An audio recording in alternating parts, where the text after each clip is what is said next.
So the three common saddle positions when you're riding are Western saddle, which is like this. You ride back on your pockets with your lower leg out in front of you. A dressage saddle, where you have a more open hip angle. You're riding down over your thigh, but your weight distribution is truly over your pelvis. And then in a jumping saddle, ideally, your weight should be balanced over your leg. The whole point is that you're able to easily float over your horse over the jump, or sink in to be able to, say, close them up to a deep distance, or ride them forward to one that you kind of need to get there.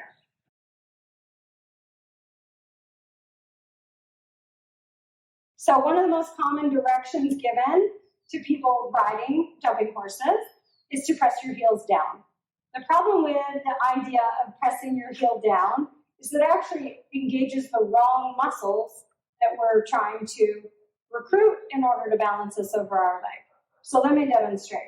If I float over my imaginary saddle, and now I attempt to push my heels down, what I do is I push myself back to the back part of the saddle, and I end up with my lower leg out in front of me, which means I can no longer balance myself over it.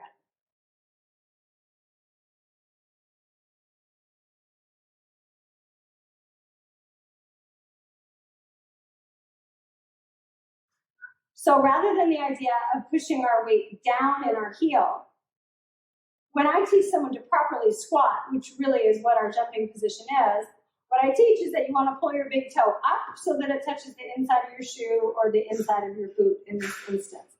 So you can see my big toe is up off the ground. It already starts to put me in position of being over my leg. And what it does is it allows the center of gravity to go down the back of my leg, which is where the whole idea of heels down comes in, so that I can easily squat down over my leg or come back up and maintain my balance.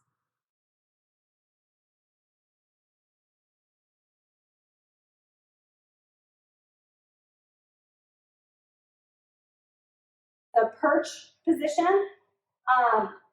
the functional cause of the perch is that the person is putting too much weight on the ball of their foot and then trying to press their weight down into their heel. What that does is it causes you to rotate your knee inward, puts more weight on the inside ball of your foot, and basically renders your lower leg useless.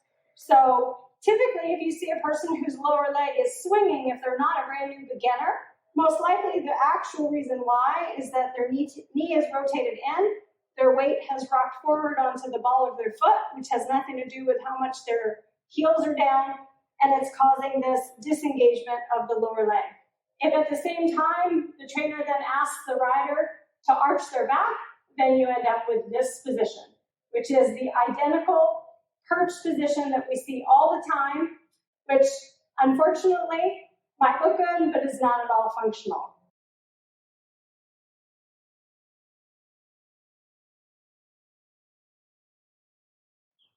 I'll go squat, pushing my heels down, pushes me back. Yes, my heel's down, but I'm way behind my leg.